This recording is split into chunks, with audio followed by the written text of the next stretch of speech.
Hello again, everyone, and welcome to the Frontline with Joe and Joe. Joe Pasillo, joined as always by Joe Resinello. And once more, dear friends, let us go into the breach. So what's happening, Joe? Another week, Joseph. Another week. It's all good. A lot of interesting things going on. A lot of insanity. We do want to give a quick, as always, shout out to all the people out there on Facebook that are watching our live stream every Sunday night at 8 o'clock at the Frontline with Joe and Joe. We, as always, want to thank Jonathan Ross and HolyFaith Media for streaming our show. In fact, we're happy to say that Jonathan Ross is actually in studio tonight, and he's live streaming this show over on YouTube. So we want to thank Jonathan Ross for his support. Joe Campo over in Brooklyn, and yeah, we got a bit of a I would call it a meaty show. It's sad, but don't forget Michael Arana. Yes, Mike Arana Nation. All you watching from Arana Nation, thanks for tuning into the Frontline with Joe and Joe. Thank you, Michael Arana, for letting us live stream on your YouTube page. So so before we get into it, I know this is kind of impromptu, all right, but let's do a quick Joe and Joe hit, not a literal hit, on Joe Biden, the third Joe. Let's talk about Joe. I mean, did you see what happened? There's a lot of things that happened. Well, there's a lot of things that happened with him. He's one of those things. He's like Tom Hanks said in Forrest Gump. He's like the box of chocolates. You never know what you're gonna get.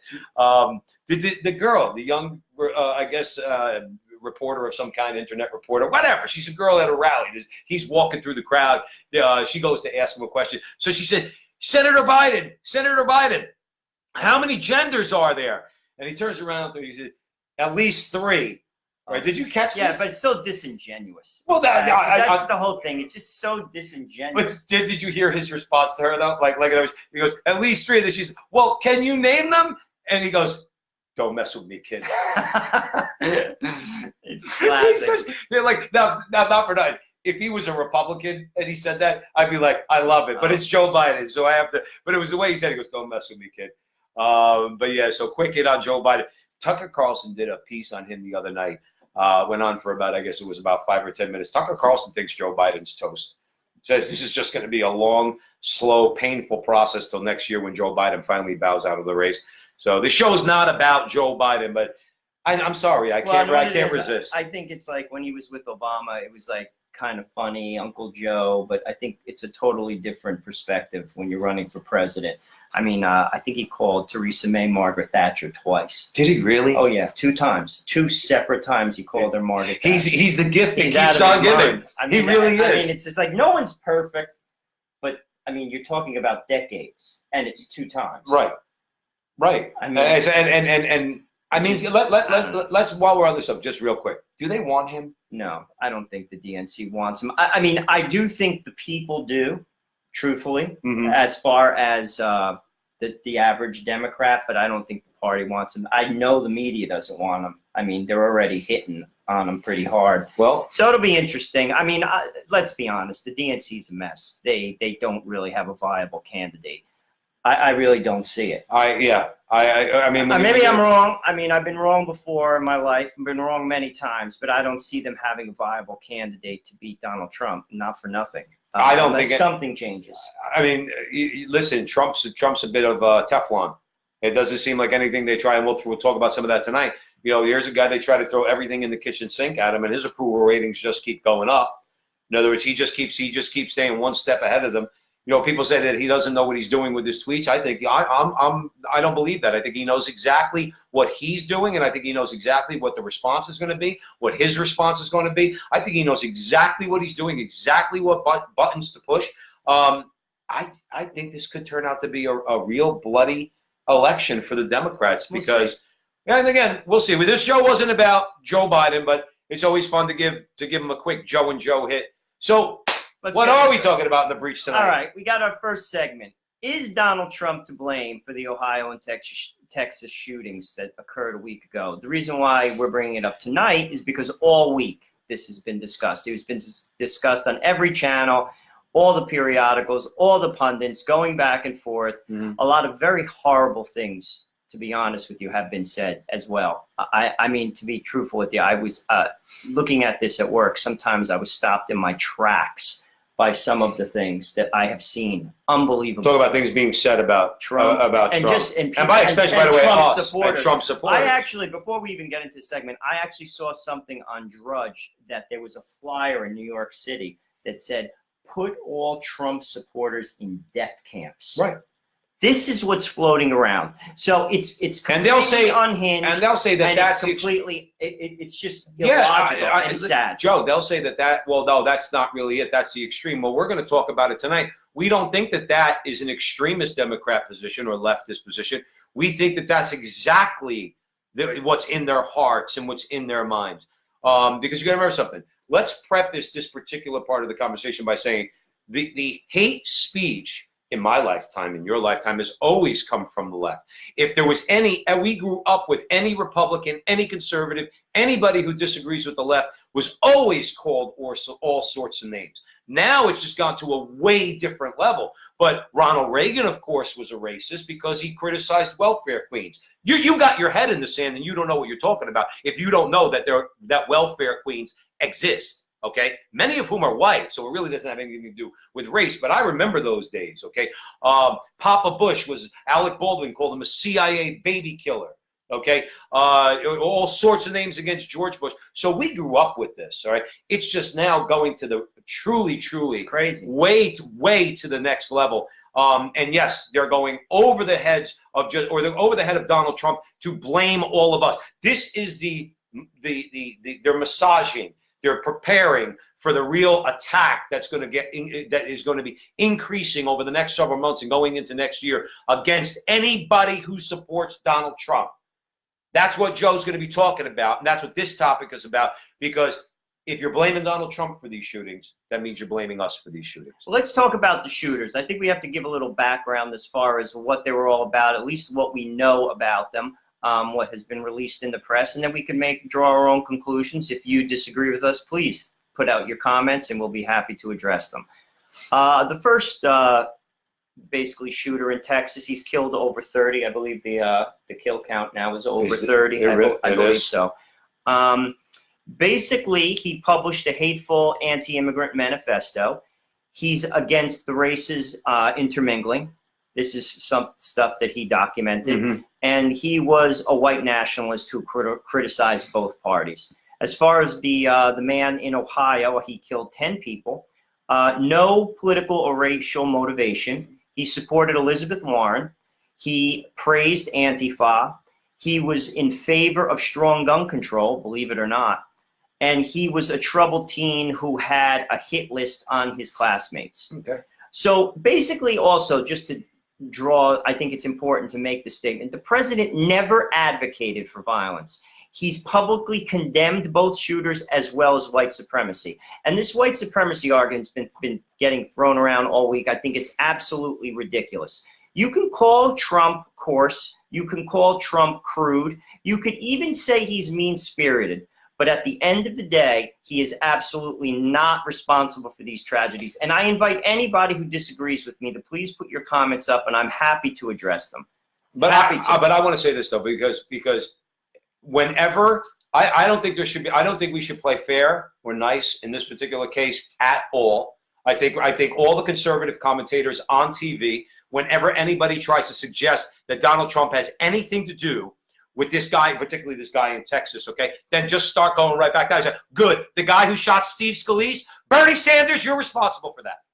You personally, your socialist rhetoric led to Steve Scalise getting shot, your colleague in the government, okay? We blame you. So you shut up too and stop demonizing people. How do you like it, Senator Sanders? How do you like that? Start going back at them. Start punching them in the face the way they're punching everybody in the face. You're going to blame this shooter, Donald Trump, for this shooter, and again, by extension, you're going to blame us. We're going to start to blame you. Let me tell you something. Let's call it the way it is, okay? They have been ginning up this anti-conservative rhetoric, as I started the conversation by saying, for years, okay? Joy Reid came out on CNN, where is she? CNN or MSNBC? One of them. Joy Reid came out and said, well, you know, Steve Scalise, he is anti-choice and anti-marriage equality. Who cares? She justified this guy shooting Steve Scalise because of his position on life and his position on family. She basically, subtly, but under no uncertain terms, she justified the shooting of Steve Scalise. How come she wasn't fired? By this standard, Joe, is what I'm saying, that Trump is to blame for the shoot. Why wasn't she fired? She was basically saying, you know, somebody's pro-life and somebody's against gay marriage, which it's kind of understandable that somebody would go out and put a bullet in them. Isn't that what she's saying? Basically. Why does she still have a job? That's not hate speech, Miss Reed? That's not hate speech? That a guy's position on life and marriage and family that goes against your narrative, and he deserves to get shot. Let's talk about some statistics that could debunk this white supremacy argument, because it's been going around all week, and frankly, it's nauseating. Over the last 10 years, hate crimes in the U.S. have declined. These are accurate statistics. I invite you to look them up. That's the first one. The second one, in June 2019, as per Gallup, which is, I think, a fairly reputable Yeah, Gallup, sure. 76% of Americans believe immigration is a good thing. And the University of Pennsylvania, an Ivy League institution, published a study this year stating Americans are less likely to express racist views, and that was from 2016 to present. So clearly, this narrative of white supremacy in America is absolutely a hoax, as Tucker Carlson said this week, and he was lambasted for saying it. But it is. But where are the white supremacists? Where are they? They're going to keep pointing to Charlottesville? Where are they? Unless what they're really saying is, you know what? It's not the white supremacy where it's the white neo-Nazis marching down the street. It's all those Trump supporters. See, they're white supremacists. That's really what they're saying. Let's look at Charlottesville. I mean, if I was being objective and I tried to point to basically their argument as to why they feel that Donald Trump is a racist or a white supremacist, I could think of three things from their perspective. And I'd just like to talk about them because I think we could debunk them. One is Charlottesville. He basically said there are good people on both sides. There are fine people on both sides. Right. There were white supremacists at that rally, but there were also people who wanted the Robert E. Lee statue to stay. Right. Not everyone there were neo-Nazis. Right. So why do you have to not give him the benefit of the doubt? Right. Let's be honest. And then it took him 2 days, they say, to condemn the white supremacists. Right. He said, I wanted to get all the facts. Do you really think that Donald Trump is a white supremacist? A man who does business in New York City, who deals with every type of ethnicity, right. Unions, business guys, black guys, Jewish guys, Asian well, let me guys, ask you this. Puerto Rican guys. I would say to the biggest racial. It's the stupidest thing I've ever heard of in my life. I would say to the biggest racial bomb throwers there are, Jesse Jackson and Al Sharpton. I would look them both in the face and say, was he a white supremacist when you were taking tens of thousands of dollars from him in New York City? Was he a white supremacist then? Rev? Well, both Revs, because they're both Revs, I guess, okay? Was he white supremacist then? Was he a racist when you went hat in hand asking him for money? No, he wasn't then. Why did he morph into one? Why? Because he's conservative. That's why. Because you don't like conservatives. You make it clear. I said earlier, Joy Reid was basically trying to find some understanding as to why this Bernie Sanders supporter shot Steve Scalise and others, or Rand Paul had his ribs broken by his neighbor. Okay? You know, this is what it is. So Donald Trump is a white. I don't know where this is going. This white supremacist narrative that they're spinning is going to get them, unless it's like we spoke about a couple weeks ago. I think they feel that, to be honest with you, it's a way that they could get an edge in the election if they paint him as a white supremacist. But is it because they're fearful? They're fearful that he's chipping away at the black vote. I do. Because here's the thing: you take like Michigan, for instance. You lose Detroit, you lose Michigan. Right. Michigan is a predominantly black city. Oh, Detroit, yeah. Detroit, yeah. Michigan. Mm-hmm. I'm sorry, not the state, but the city. So that's why the last debate was in Michigan. Right. So, I mean, like, that's the deal. They know, say, Pennsylvania. You lose Philadelphia. Right. You're in trouble. Right. You know what I'm saying? Mm-hmm. So, clearly, they have an agenda with that. And frankly, I don't think it's fair. But the next point was that when he basically made those comments against the representative from Minnesota in the Omar. But that's all. They took only a piece of his quote. But they don't care, Joe. Listen. I know what you're saying. They don't care. Omar, Cortez, what's her name, Presley, and the other one, Tlaib. Okay, they're minority women. All right, that's all you need to know. That means that Joe and I, okay, Jonathan, who's here in the studio, all right, and anybody out there who, because of this, okay, because of the color of your skin, you can't criticize them politically at all, or else you are a racist. And what did he really say? Let's rehash it for a moment. To Ilhan Omar, go back to Somalia. No, he never said, go back to Somalia, love America, leave it. That's what they tried, right. That's where he they said, stopped. go back to Somalia and go straighten out that nation. Then come back here and tell us how bad we are. That's what he said. And show us how it's done. And show us how it's done. They know that that's what he said, but that's not racist enough for them. So they have to make it racist. He told those women to leave. Go back to your country, you darky. Like, that's pretty much what they would love to, that's how they want to paint it. Okay? And that's not what he said. I know that, but that's my whole point. Like, that, I'm just trying to, like, logically, like, figure out why he's a racist. They only took a piece of what he said. They took a piece of what he said in Charlottesville and amplified it. And then lastly, he's for immigration. By the way, Barack Obama was for immigration, and he deported 800,000 people from this country. Well, for legal immigration. Yes. He wants legal immigration. He wants to control the border. Right. That makes you a white supremacist. Well, then by that standard, Obama's got to hate Hispanic people too. Then he deported 800,000 people. But that's my point. There is no logic behind it. There's no argument behind it. To be truthful with you, will challenge anyone to a discussion on this topic and show me. I don't want your emotions and I don't want your hate. I want your facts. I want objective conversation, and I'll give you objective conversation. There is absolutely no evidence that points to the fact that Donald Trump is a white supremacist or that he is a racist. Right. I'm very sorry. I'm very sorry. But isn't that all? Isn't this really, at this point, this is all they have left?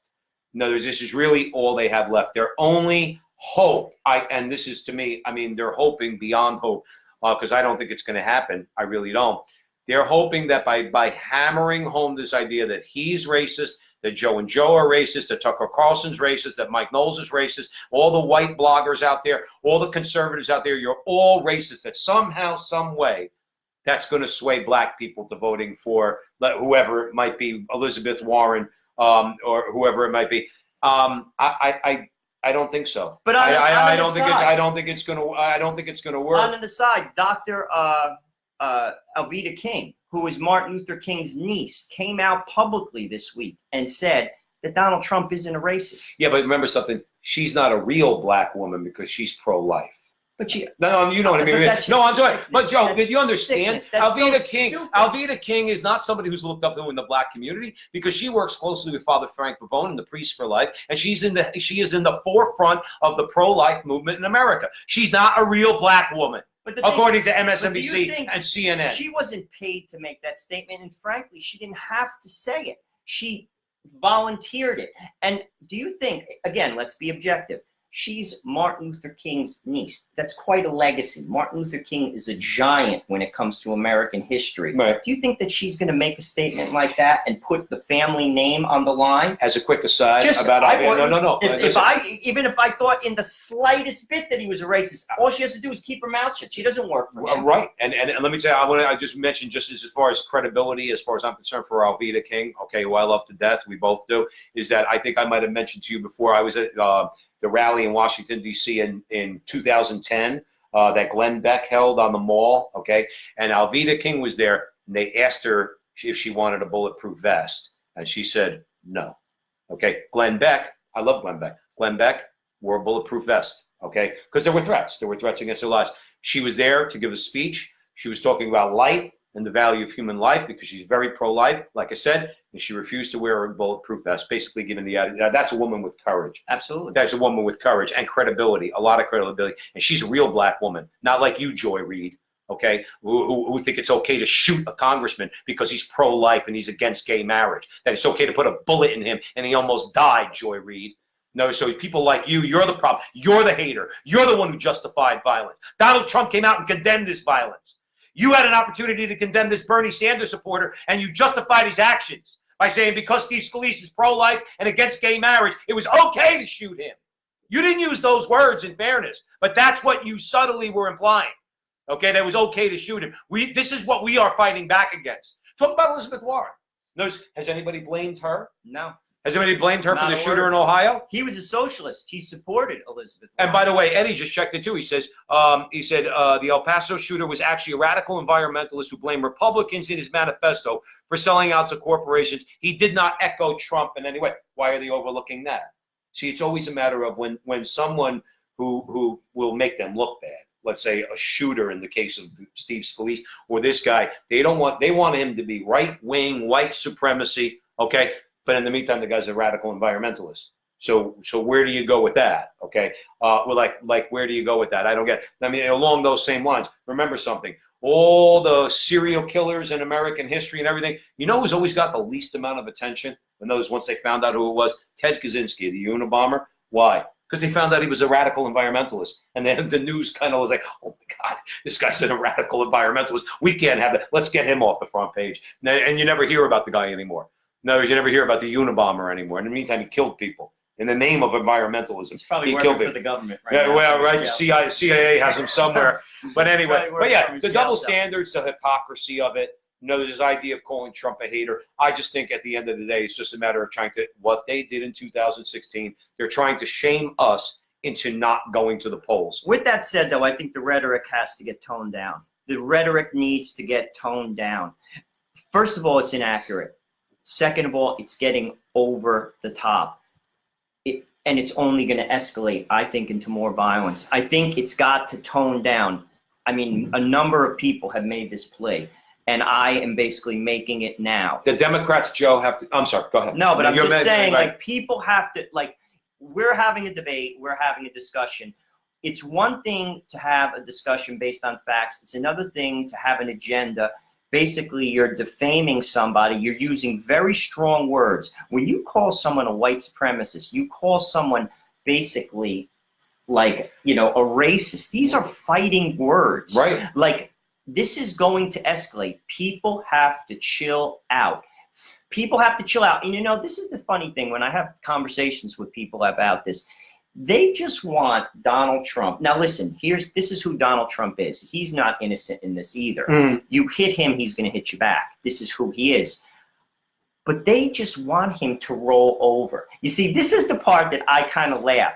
They expect, like, to throw bombs at this man and him just to take it. Well, he's not that guy. Not that guy. He's not that guy. Whether it's a black person who says these things, a Jewish person who says these things, a Catholic person, it doesn't matter. If you he was attacking Scaramucci horribly today, actually. Was he really? Oh, yes. I didn't know Basically, he's saying he doesn't know who I am. He's going on all these talk shows saying things about me. I fired him after 11 minutes. This was today, him tweeting. He will attack anyone who attacks him.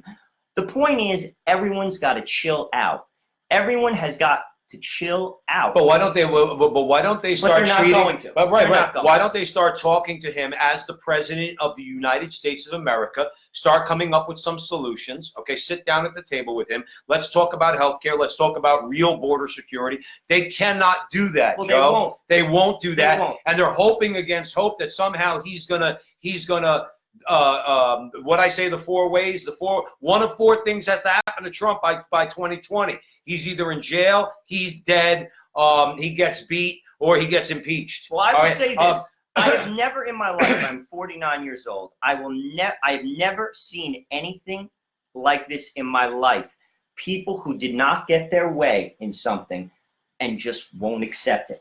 I have played sports. I have worked in corporate America. I work in corporate America. I have seen, things. Well, I have never in my life seen anything like this. And if he wins again, they're going to have a stroke. By the way, you have seen it. You know where you see it? You see it with your children, because they're children. Actually, my kids, your kids behave better than these people. They stop. Right. They cry, but then they stop. Right. I have never seen grown-ups act this way. I've never seen intelligent grown-ups. It's amazing to me. I have seen and heard things out of people's mouths on the television that I sometimes am just like, I can't even believe you're serious. Right. And they are. Right. They are dead serious. They talked about Russia for 2 years. They wasted so much time. I mean, we broke it down on this show a while ago. I think CNN, for 2 years, 25% of their content was about garbage. It's unbelievable. And it's absolutely insulting. It's insulting. But I have, like I said, I have never seen anything like it before in my entire life. The problem too Never. is you have to remember something. Just from a, let's say, from a practical point of view, Donald Trump is one election away from having the Supreme Court in the hands of conservatives for the next 30 to 40 years.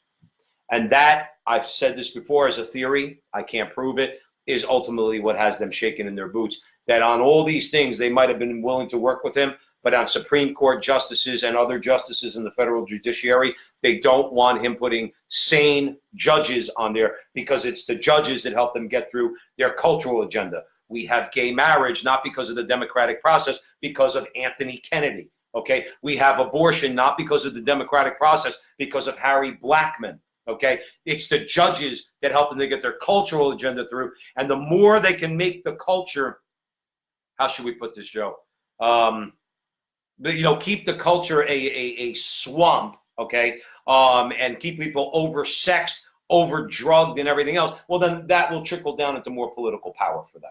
That's again, that's just my idea. I can't prove it, but I really believe it's because of the judges more than anything else. And so that's why they're fighting tooth and nail for him not to get elected president again, because they can't stand the fact that, look, Ginsburg's on her way out. The good Lord might take her soon. Okay, and the bottom line is, and you got Breyer, who's old too. 5 years from now, you get 2 more conservative Supreme Court justices. You think you got riots in the street now with Antifa? All right, it's gonna get a lot worse. You think when that woman confronted Jeff Flake in the elevator in the Senate building during the Kavanaugh hearings, you think it's gonna stop at her just yelling at him? It's gonna turn to violence against our public officials. Well, now, I don't want that. But by the way, crazy. I want to be clear. I don't want any violence against any public official. Not Bernie Sanders. Not Elizabeth Warren. I'll condemn anybody. I don't care if I agree with them on every single thing there is. Religion, politics, culture, everything. You pick up a gun and go shoot Elizabeth Warren. We condemn that action. But here's the problem, Joe. This is not a both sides thing. See, when the left gets busted the way they have now, where this is obviously the violence is coming from the left. This is all you hear on Fox News from the leftists. People like Julian Epstein, people like that idiot Richard Fowler. Well, on both sides. Stop the both sides argument. I don't see it on both sides. Nobody tried to put bullets in Elizabeth Warren. Nobody tried to put bullets in Bernie Sanders. But a Bernie Sanders supporter tried to put bullets into Steve Scalise and other Republicans who were playing baseball in the field. He succeeded. Yeah. All right, they succeeded. Don't start with that. It happens on both sides nonsense. Donald Trump's rhetoric stir hate. No, it doesn't. What Donald Trump's rhetoric does is pisses you off. Okay? But it doesn't incite anybody to violence. You just don't like it because it pisses you off. You hit it right on the head. And they just don't know how to react to it. They don't. They don't know how to react to it. Because they're losing. Because they're losing. I remember when Trump was elected. Now, Robert Redford is a liberal. Yeah. And he was an adult when he said this. He said, listen, presidents come and go. And he's pretty much kept his mouth shut. I did not support Barack Obama. I had to deal with him for 8 years. And he did some things, particularly to the Catholic Church, that enraged me. I didn't hurt anybody. I didn't cause riots. I didn't do anything. He was elected fair and square. Yep. He was the president. He had 2 terms, and the country changed its mind and went in a different direction. He nominated 2 liberal Supreme Court justices, Sotomayor what can I do? And Kagan. This is the system. This is the country. And I'm an adult. And that's the truth. Well, what do adults do? Adults go into the political arena when things don't go our way, and what we do is we fight within the political arena. And that's kind of what this is. We are discussing things. That's why we're doing this. But we're not hurting anybody. Right. We're not inciting violence. Not at all. And it's about being an adult. There is not one adult on those channels, the liberal channels. The pundits, they're children.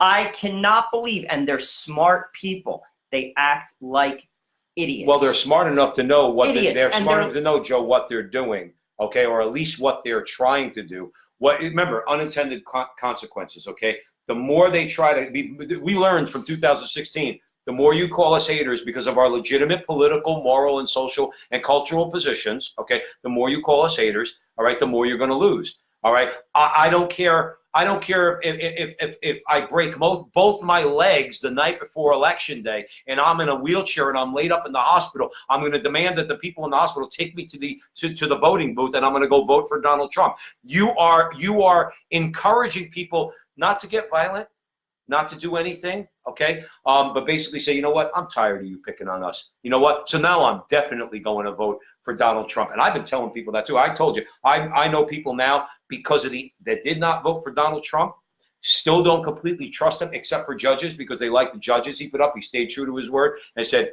after what the Democrats are doing, I have to go out and vote for Donald Trump in 2020 because I can't even take a chance that any of these dangerous people actually get elected president of the United States. Right? And I've heard that from a number of people, and it can't be just a few people I know. I think a lot of people around the country are saying, look, I don't really like Donald Trump, but things are going pretty good. He stayed true to his word. He's really trying. They won't even work with him a little bit. They won't even work with him a little bit. So you know what?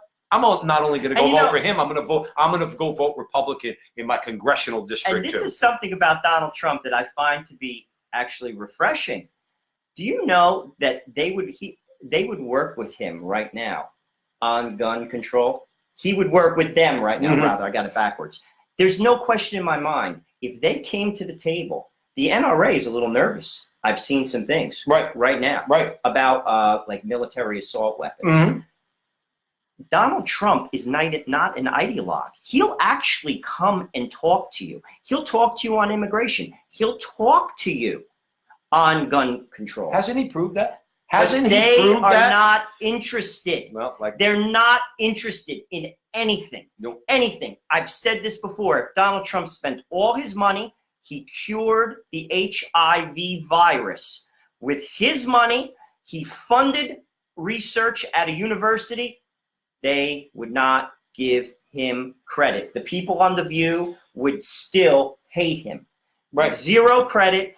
They want him out. And by the way, that's not a hypothetical situation. You just take the word, the name Donald Trump and just substitute it for conservatives, okay? I forgot who it was. I don't have the story exactly straight. There was somebody who, as they were being brought into the wing of a particular hospital where the Koch brothers had spent however many millions of dollars to build the wing. I forgot. It was one of the hospitals in New York. And the person who was going in there to be treated for something that was very serious said, I can't go there because the Koch brothers built this building. Do you know what I'm saying? No, do you know? But my only point in bringing it up, because you reminded me of it, is, yeah, Donald Trump can cure. He doesn't even actually have to put up the money. He could go in the basement of the White House, pull some stuff out of his orange hair. Remember, Orange Man Bad. Put it in a test tube and fill it out and say, man, I just found a cure for cancer. And they tested it on rats and it works, right? He found the cure for cancer. He still should die. That's what their attitude. We don't care if he found a cure for cancer. He should still die because he's the Orange Man Bad. That's right. It's actually sad. It's very sad. I'll be truthful with you. I sometimes get very depressed about where the country's going. Our founder said that a democracy does not work if people are not moral. And frankly, I don't see the morality in our country. We're electing people that represent the basic culture, and the culture's a swamp. And frankly, if things don't improve, America's looking bleak. I'm going to be truthful with you. Well, it's looking bleak, and it's sad. It's very, very sad. This is the greatest country, in my view, on earth. And, and at the end of the day, the future's not looking bright. We're on the precipice, and we're going to segue into our next segment. Okay, where Joe's talking about the culture. We're on the precipice. We're either going to fall. We're either going to go further down the abyss, or people of goodwill in this country are going to raise their consciousness to know that we are on a bad path, and the things that we've accepted for the last 50, 60, 70 years have to be undone. Okay. Now, it's a number of different things that have to be done in this country to change the culture, which will in turn change the politics. And there's a variety of things that we need to look at. Obviously, the death of God, the deliberate murder of God in American culture. Okay. So you kick God out, the destruction of the family, which is what boosts people out of poverty. We've talked about it before. Many other people have talked about it before. We have a decision to make. Is this country worth fighting for or not? I personally do not want to. I will not I know this might not sound good. If I was military age and we were at war, I would not fight for this country right now. I'm not fighting for a country where free speech is stifled. Nobody respects the Constitution. That's being allowed by politicians. They come up with hate speech. We have abortion enshrined in the Constitution. We have gay marriage enshrined in the Constitution. If I was military age, would not shed my blood for this country right now, the way it stands. I mean that. I'm going to fight to try to make this country better. Well, that's what this show is about. That's what we're trying to do. And that's what we're doing. I'm not fighting for this liberal agenda, this liberal leftist Marxist cultural agenda that they want to ram down our throats. I'm not fighting and dying for that. Well, this is a good segue into our second story that we're going to cover. By the way, you're with the Frontline with Joe and Joe. We're here every Sunday night at 8 o'clock, so please check us out and tell a friend. Let's give a couple shout outs. We got Vinny checking in. Joe Campbell. John Romano's funny. John said, I came across this without sound, and I see Joe Resinello with the hands. I love it. John, you know we're Italian, brother. You don't even have to have the sound. And Joe Campo, Vinny, Eddie checked in. Eddie down in Florida. Eddie might be actually looking to run for political office. Good for him. And he's a good conservative. And Karen's checking in. My baby's checking in. And we got Jonathan Ross in the studio tonight from Toronto, Canada. So where are we going next? We're going to start with Oprah. Very, very strange bedfellow, to be honest with you, to be on the front line with Joe and Joe. But I want to throw an Oprah quote because she weighed in on this mass shooting deal this week. And I think it's interesting. I think you'll be shocked what she said. I was when I read it. So I want to just read this quote to you. And then if you have any comments, please post them. This is what Oprah said this week. And I think it's very, very telling. I think what people are missing is a core moral center. Churches used to do that. It was a central place where you came and there was a core center of values about a way of living and being in the world. Until we can return to that, however that is, in whatever form, we will continue to be lost. This is what Oprah said. Why I find it to be very telling is she basically supports a party that is anti-God. Let's be honest. You can't be for abortion and be for God. You cannot be for same-sex marriage and be for God. I'm sorry. It's as clear as day. All the three biggies are against it. Judaism, Muslims, and Christians. All Christians. All of them. You cannot be, and she supports this agenda. Right. Yet she's saying this. That's why I found it to be very interesting. I think it's very interesting. But I mean, and to echo what Joe was saying, basically, we've killed God, we've killed the family, and we've killed the community. And now it's killing us. It's killing us. The low-hanging fruit, that's the gun argument. We've said this last week, and I'm not going to repeat it. Take all the guns, throw them in the garbage, you're still going to have this problem. We've discarded the social institutions that have helped people in this country as well as the world for 1,000 years. Right. Thousands of years, not 1,000 years. Thousands of years. Right. There was a time in America where everyone knew that mommy and daddy loved them, that God loved them, and that the community needed them. Not anymore. No more. Not more. No more. But who are the biggest culprits of this? People like Oprah Winfrey. People like Oprah Winfrey. What values do you want, Oprah? Whose values do you want? Are they objective moral values? Objective norms or objective values in determining what is good and what is evil, and calling the murder of innocent babies in the womb the evil that it is? Maybe we should end that. Maybe we should start there, Oprah, which means you need to change. That means you need to convert. So maybe we ought to start there. Let's go deeper into your quote. How about we're trying to foster families and not destroy them by having this so-called marriage equality, okay? Because there is no marriage equality. Marriage is one man, one woman, and children. That's what a family is. How about we start there, Oprah, and stop trying to promote ideas in the public schools, particularly, that destroy the family? How about we start there? How about we welcome God back into our culture? How about we start there?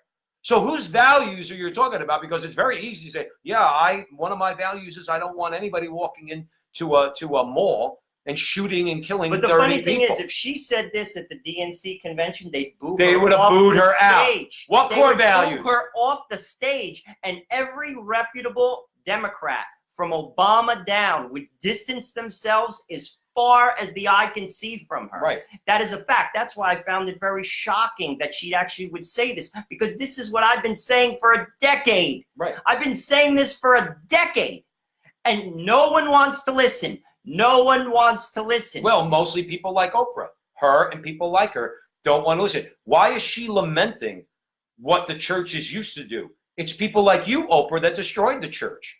Because see, what the church does is the church says, yes, you ought not go out and pick up a gun and shoot people, and we need to value human life. But you don't like the same that same Catholic church, let's keep it with the Catholic, who says, but hold it, but killing babies in the womb, that's not allowed either. That redefining the family, that's not allowed either. You're the ones, and people like you, that told the church to shut up. You're the one who tried to convince all the Catholics, Catholic women in particular, middle-class women who made you rich, okay, convince them that abortion was just okay and all this other cultural rot. You've supported it for years, and now what? You're lamenting that the church has little power in America? You wanted it.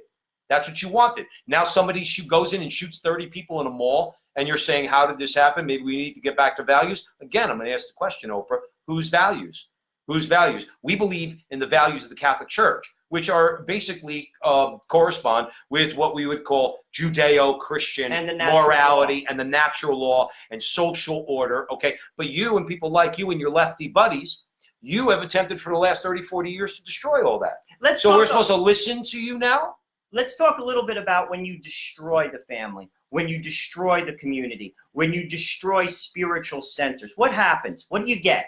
You get isolation, you get depression, you get anxiety, you get despondency, you get drug abuse, and you get death. That is what we're seeing. I want to throw a few stats at you as far as what's going on in America right now with regard to those things, and you figure it out for yourself.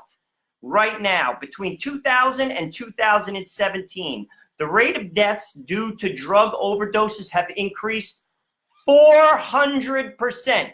Is this mic on? Oh, yes, it is. 400%. The suicide rate has increased from 10 per 100,000 to 14 per 100,000 in 2017. Children born out of wedlock increased 20% in 1985. They've increased 40% in 2013. You take all that together, basically, people are desperate, people have no place to go, people have no purpose, and people have no value. I read this week. Hold on to your hat. In the UK, young adults between the age of 18 and 28, right now in the UK, feel that their lives are meaningless. These are the people who are shooting people. They have no hope. They don't feel love. They're isolated. They spend too much time in front of the TV or in front of the computer. Right. Having violent fantasies or watching porn, isolating themselves from society. When you don't have family, when you don't have a spiritual center, when you don't have community, when you don't have God, this is what you get. That's right. I've been saying this for 10 years. 10 years. Everyone's looking around. Why is there a drug problem in this country? Why are people taking Oxycontins like left and right? Kids are dropping dead. They're dropping dead because they're coming from broken homes. They're brokenhearted. They have no hope. Mommy and daddy, they feel that don't love them. They don't know God. They don't have a future in their mind. They overdose on dope. People are isolated. They're in front of the computer 10 hours a day. But why should somebody like Oprah and people like her, and let's face it, Oprah's a leftist. There's no two ways around it. There's no way around that, okay? Why do people, again, you're making the best point. Oprah, what Joe just described is the bad fruit of all the ideas you promoted for 30 years. That is the bad fruit of those ideas. Jesus said, you will know them by their fruit. This is the bad fruit. That means your ideas suck. But now you want to tell us that we've lost our moral center. I will appeal to you. I will plead with you one more time. Come out with a statement. God willing, you see the front line with Joe and Joe, because we love you, Oprah. We don't hate you. I want to make that clear, okay? Repent of your position on abortion. Come out and declare yourself pro-life and join the abolitionist movement to protect life and outlaw abortion in this country. I think that would be a good start to getting back to that moral center you were talking about. And how but are you real quick, Joe, until you do that, you keep your mouth shut. And how are you going to touch this kid who's sitting in front of the computer for 10 hours a day? How are you going to touch this kid in the UK that says that life is meaningless? Right. You're not going to touch them with words. Things have to change. Things have to change in this country. We have to change focus, and we're not. And you can't legislate moralities. Now, what's one I always love? Like when Hillary was running, I used to get a kick out of this, actually. Our progressive values. What the hell what do you are value? they? What do the you value? hell are they? In plain English. Right. Well, they obviously don't. Well, obviously they don't value. Let's talk about progressive values. They say they value free speech. They don't value free speech anymore. It's only their speech. This speech is. This is condemned. Okay, and pretty soon, who knows? They might condemn this speech as being hate speech. Okay, so they don't value free speech. They obviously, like you said, they don't value family. They've done everything in their power to destroy the family in America. Okay, they don't respect the dignity of human life. All right, so why should we care if a kid spends 10 hours in front of a computer? If I spent 10 hours in front of the TV, gosh, I think my father would have killed me. My father put the football in my hand. So go play catch with your brother. Knows we used to go out on 3rd Avenue in Newark, go play catch. Or even like, what are you doing down there? Take the kid in Ohio, for instance. He has a classroom hit list. Like clearly he had a track record. Like, where was his parents? I'm sure that they talked to them. I'm not blaming his parents, but I'm saying, where was the community around him? This is a kid that had troubles. Where are we with these kids? Well, let me tell you something. We just said, what are the progressive values? Joe Campbell, just as we always said, as we always say, and he hit the nail right on the head. They value power, and the destruction that's left in the wake of their horrible ideas that have been imposed on American society for the last 50, 60 years, going back to the Great Society, going back to the New Frontier, going back to the New Deal, perhaps. Okay, so we're going to talk about even longer. This, again, is the bad fruit. Now, you combine all those really bad government programs with a culture that at the same time has been corrupted through sexual liberation, the sexual liberation movement, with its attendant consequences, abortion, gay marriage, all of it, okay? And what you get is the mess that we have now. And the only thing you could say is, by speaking the truth, okay, not just Joe and Joe, there's many people out there speaking the truth, getting it out there into the free marketplace of ideas, starting to help people to open their eyes as our eyes have been opened, raise our consciousness, okay, where we could take this culture back, or else, listen, when I remember this in my, let's call it, journey back to being a practicing Catholic, okay, the one thought that kept going through my head was, I'm on the wrong path. Okay, I need to do something. And because I was reluctant, I kept trying to find a way to like go this way or that way, but kept moving really in that right direction until one day I realized, no, the only answer is when you're on a bad path, and I only bring this up because this is what our country's doing. When you're on a bad path, there is only one choice. Turn around. You must stop in your tracks, turn around, and go back to where you came from. In the case of an individual, you go back like the prodigal son. You go back home, okay, and understand the place for the first time and how beautiful it is. In the case of a country like America, okay, that's had many, many, many problems from its founding, slavery and everything else, but we need to get back to some sort of real Oprah, real moral center where God is invited back into our culture and into our society. There was a time where everyone knew that mommy and daddy loved them, that there was a God and God loved them. Remember, it's on our currency. Every preamble of every state mentions the word God. I'm not making this up. This is a country founded upon religion. And 3, the community needed you. This was something that was a bedrock of our society. Right. It's gone. It's gone. Are you shocked that this is going on?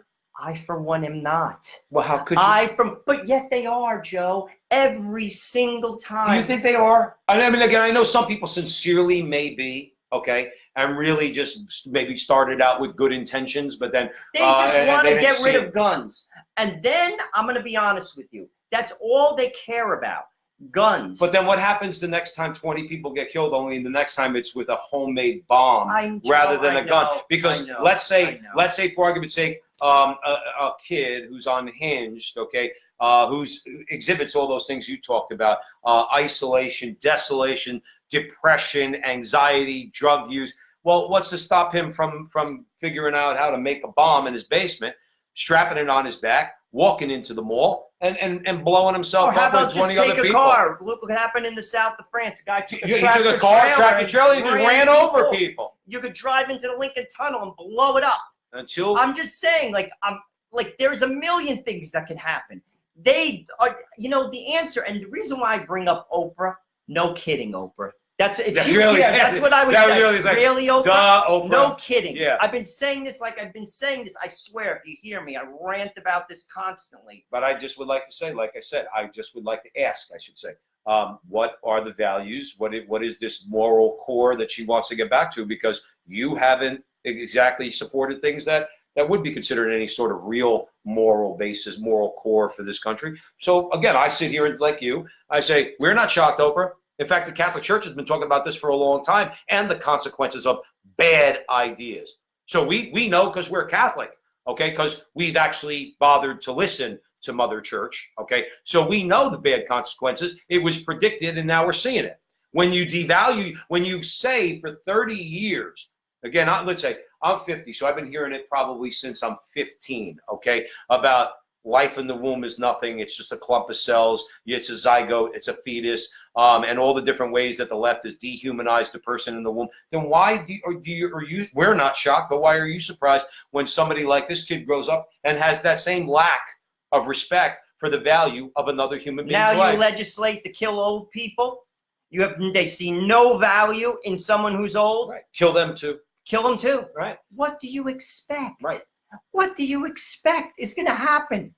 It's mind-boggling. These are supposed to be smart people. The answer is right in front of your face. I got news for you. People who are loved in the home, people who have a sense of purpose to serve, they don't do this. No way. They don't do this. I'm very sorry. They don't do this, whether they're Jewish, whether they're Muslim, whether they're black, whether they're white, whether they're Asian, whether they're Hispanic. People who do this are troubled. They feel no love. Do you know what it means to kill somebody? How hard of a heart you have to be? Do you know, I don't even want to imagine what's going on in that person's head. Right. This is not the product of a healthy society, and it's not isolated. And it's not Donald Trump's fault. And it was going on before Donald Trump was even elected. Right. This is going to continue, my friends, until we get right. Well, Joe, I'm telling you this, Donald Trump could lose this election and pick whoever you want to put in that chair. Mayor Pete, Elizabeth Warren, and take away the guns too. It's going to go on. And because the society is ill. We have an ill society. And Oprah, I bring it up because maybe you'll listen to her. Because you're sure as heck not listening to me. But she sees it, and I'll give you, she had the guts to say it. Because I guarantee you, I know she did have the guts because her friends probably were like, oh, why did you say that? Just keep focusing on the guns. Unless she get rid of the guns. Right. We got to get rid of the guns. We got to get rid of the guns. We got to get rid of the guns because ultimately, now from a politically leftist agenda item, they definitely want to get rid of the guns. But then you have to ask yourself too: is she being sincere about, let's say, moving back towards a moral center in this country, or is she just throwing another person that's just throwing a jab at Donald Trump, like when Biden says we need to make America moral again? Okay. In other words, Biden said that we need to make America moral Based again. on what? But then I would say to him, Joe Biden just said there's 3 genders. Yeah, what right. the hell is that? 3 genders. That's moral? And then the girl asked him, well, what are they? He said, don't mess with me, kid. So stupid. Right. I can't even believe intelligent people say these things. That is so stupid, I want to scream. But there's at least 3 genders. Really, Joe? There's 3 genders? That's news to me. Your church, by the way, Joe Biden doesn't teach So that there's three stupid. genders. I can't even take But the thing is, but they did, like, it's the same. To me, I'm wondering. I'm not saying Oprah's doing the same thing, but I'm wondering. Biden says, let's make America moral again. That's a jab at Donald Trump.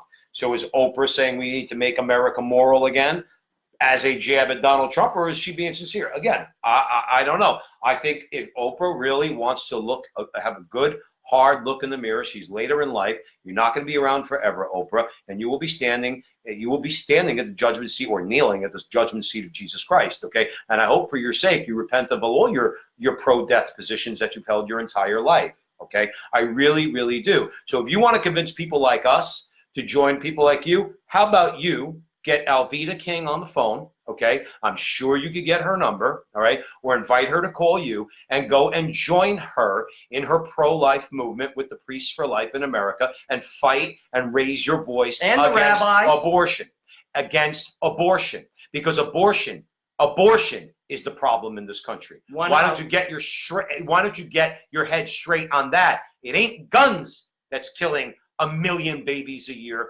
It's doctors that are killing 1 million babies a year. and it's funny. I heard this actually in New York City at a mass. Priest said, this happened this weekend. 2,500 babies are killed a day in this country, and have every single day for years. Right. The city of Chicago that weekend, over 60 people were shot. That's just the norm. It's not even in the news anymore. Right. Chicago is a war zone. It's a war zone. Right. That should not be. That's not the fruit of a healthy society. Right. Young kids shooting each other. The way to return Chicago back to a sane level is not, it has nothing to do with guns. It has to do with that the family in that community, in Chicago in particular, has been destroyed by liberal left policies, by design, deliberately, okay? And the devaluing of human life has been indoctrinated into a lot of these kids. They don't value human life, and fatherlessness, which nobody ever really wants to talk about. Fatherlessness. And these kids are joining gangs because that substitutes for the father. The women don't get married to the man who impregnated them because they have the state, and the state substitutes for the father. These are the problems. Are these progressive values? Are these the progressive values that you're talking about? Because it's easy to talk. It's hard to live it. And this is what we have to do. We have to do a 360 in this country. Because if we don't, my friends, this country is finished. Well, we'll keep going further down that hill. Finished. Yeah. It is finished. And I, for one, don't want it to be finished. And I know I'm very critical of America, and I am. Okay, I get it. I'm not anti-American. I'm very critical of America. I don't like a lot of things that we do in this country. Okay, but America is still worth fighting for. America could be truly a great society. Okay, but you will not have any sort of a just and peaceful society if you show God the door. And the first thing you have to do is invite him back in. One of the ways you can do that, we need to abolish abortion in America. Well, that's a good segment into our last story of the day. I saw this about 2 weeks ago, and I kind of like ran it around my head. And then I said, maybe I won't talk about it. But then something came up again this past week. We're going to go to the state of Mississippi. Let's give a quick shout out. Fair You're enough. at the front line with Joe and Joe Pasillo, Joe Resinello, always talking about a lot of things, especially this next segment. Let's guess, 0 minutes in the mainstream media. That's what this story is going to get. We thank everybody for joining us. Jonathan Ross from HolyFaith Media is in studio right now. All you folks from Arana Nation and Michael Arana, thanks for joining in, streaming live on YouTube right now, and all of our wonderful followers over here, Joe, John, my baby, Vinny, all you guys, we love you to death. So we're going to go to Mississippi. 2 girls were murdered in a month in Mississippi who were pregnant, who refused to have abortions. They're different, but the circumstances are the same. I'm going to give you a little background on them, and then we'll have a little discussion. The one girl was white. She went to University of Mississippi. Her boyfriend is now in custody, charged with murder. She was 17 weeks pregnant. She did not want to have an abortion, and then she was found dead. Mm-hmm. Her boyfriend is now arrested and is being charged with murder. Mm-hmm. The second, get this happened this week. Again, 2 in 1 month. She was 3 days from delivering. She was black. She was 21. Her boyfriend was 33, and he was upset that she wasn't giving the child up for adoption. She wound up dead. He's arrested. Like Joe said, why I find this to be interesting. Well, not a peep on mainstream, in the mainstream media stream. That's number one. Number two, in this country, a few years ago, many people will remember Lacey and Scott Peterson. Scott Peterson killed his wife. She was 8 months pregnant. That was in the news for like 2 years. 2 years, right? Constant conversation. This is the same situation. Yet no one cares. Right. Yet everyone's talking about women's issues. Everyone cares about women. Big topic, big topic. Here you have two 21-year-old kids murdered with babies inside their body. No one gives a damn. No one gives a damn. In plain English. Right. It's disgusting. And they're not going to cover it because this is the uncomfortable part, particularly for the feminists, is that I didn't realize this, by the way, in 29 states, that is considered a double murder. Okay, am I right about that? Not in New York City. Not in right. Not in New York Go City. ahead. Explain to the audience, Governor Cuomo disgraziad. Okay, that's right, disgraziad up in Albany. Okay, explain to the audience about his abortion law that he signed afterwards when he told everybody, God bless you. Explain why. But he's so pro-woman, isn't he? He's so pro-woman. But explain to the audience why how that law that he signed affects this case, if this happened in New York. The Mississippi situation, the boyfriend is charged with 2 murders. Remember, his girlfriend was 9 months pregnant. Before the law that was passed in New York, it's called the Reproductive Health Care Act. Basically, it was signed on the anniversary of Roe v. Wade in 2019, January 22nd. And they all applauded. Oh, wonderful. Oh, we're all for women. It's great for women. Basically, it dehumanized the child in the womb. What does that mean from a legal perspective? From 6 months forward, before this law, the child in the womb was considered a human, and if it was murdered along with the wife, I mean, not with the girlfriend or the female or however the woman got pregnant in relationship to the man would be charged with 2 murders. Now, that is not the case. Right. So if this Mississippi situation happened in New York City, that man will be charged with 1 murder. And that's the girl. And that's the girl who was going to deliver her child in 3 days. That man that killed her would only be charged with 1 murder. This again is like, remember something John just pointed out, Peterson was charged with killing the baby in California. 2 murders. Okay. And the feminist, John, if you remember, okay, they had a real problem. See, that was a case that caused them a real problem and a real dilemma. You see, they want this guy to fry because he killed a woman, but they don't want the law and the state to acknowledge that he killed 2 people, because that blows a hole in their argument. Okay, so now in a case like this, they're not going near this with a 10-foot pole. This is going to beg the question: are these men being charged with double homicide? Because 2 lives got killed in each circumstance, the mother and the baby. Okay, unquestionably. All right, and I just I want to see what happens. I want to see these guys get charged, and they will in Mississippi. They will. But I just find it so am I right that 29 states would agree with Mississippi on this? So. Okay, I'm not 100% sure, but I'd have to double check that. But there's a lot of states that are looking in that direction.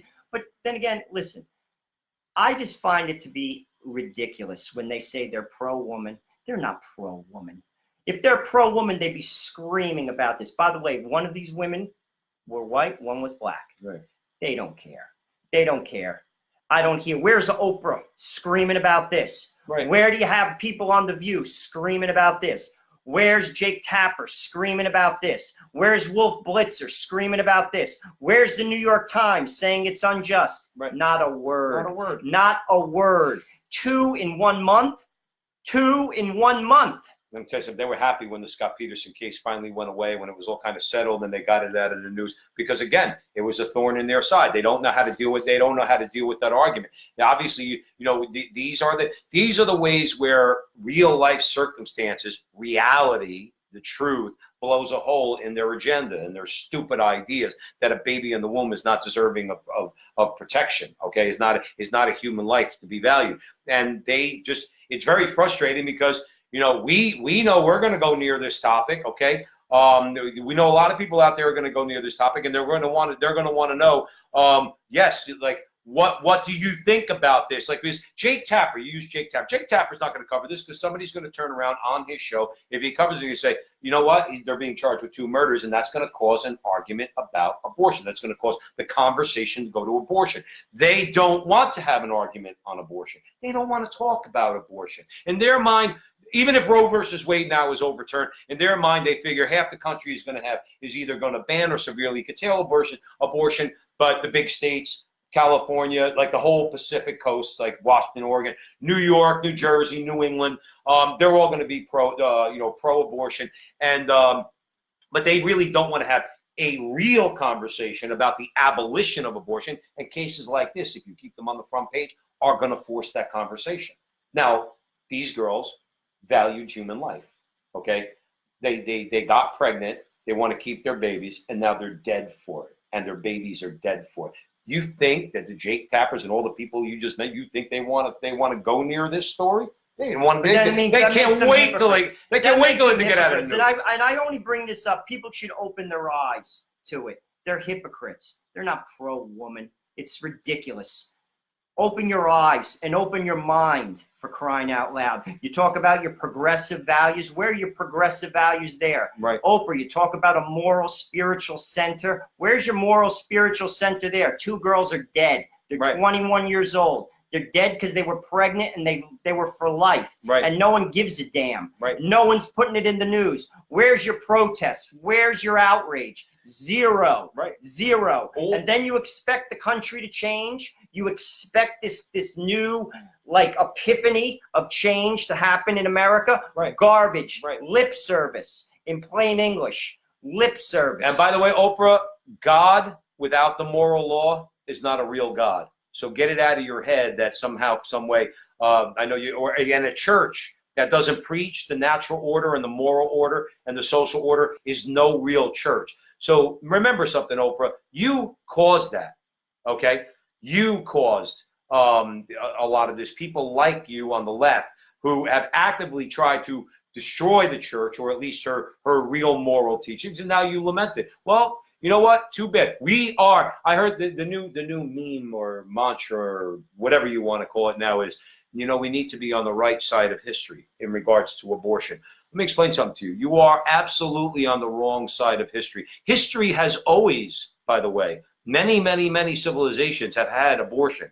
Okay, it didn't start in the United States in 1973. Okay, the Romans aborted their babies. They called it exposing. They brought them under the bridge a day or 2 after they were born. They left them under the bridge overnight on a cold night, and they were dead by the morning. Okay, that was their form. They had chemical abortion too in ancient times, but that was their form of abortion. Abortion didn't just come around now. Abortion has always been on the wrong side of history.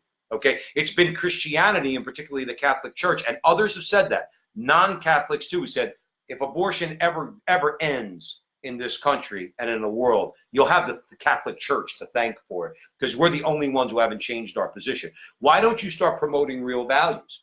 Notice, as Joe said, this is a sad show because these deaths are going to go on. But again, you might actually think that or say that you're shocked about it, and we are not, because we understand bad ideas lead to bad fruit. You talk about back alley abortions. Well, here you go. 2 women dead. Right. No one cares. There's your back alley abortion. The guys put a bullet in these 2 girls. 2 guys put. Take your women's values and flush them down the toilet. I don't want to hear it. I don't. When the feminists open their mouth, don't want to hear a word you have to say. If you're not going to talk about this case where these 2 girls were killed, we don't want to hear a word, not one word out of your mouth, not one. This was a good show. Yeah, well, like I said, it's a bit of a sad show.